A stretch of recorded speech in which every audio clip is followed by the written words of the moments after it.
Let's have some Cynful LRH meatloaf tonight. Start out by making breadcrumbs. We use the leftover baguette from when we made the crostinis. Process them nice and fine in your food processor.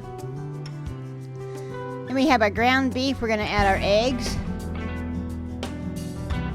our onions, our breadcrumbs, and the seasonings are all mixed in those breadcrumbs, the dry seasonings. Some Worcestershire sauce, and some of that bodacious red sopping sauce or steak sauce if you don't have that. Some Better Than Bouillon roast beef flavor, and a cup of milk. Get in there with your hands and mix them up really well.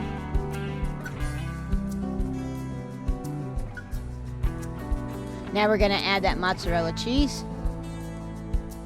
And again, get in there with those hands and just get that all mixed up in.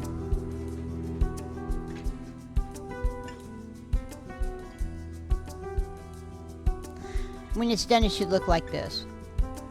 We're going to put it in our loaf pan, just bits and pieces, and smush it down into the bottom until you have all that meat in there.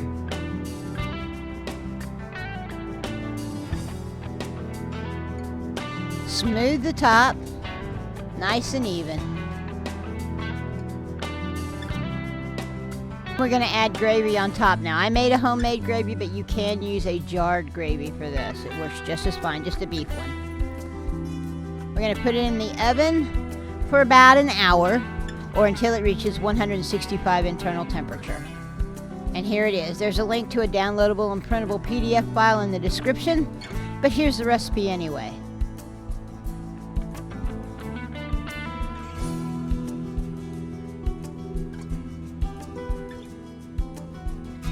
I would like to thank you guys for coming to my kitchen tonight, and please like and subscribe, and have a wonderful day.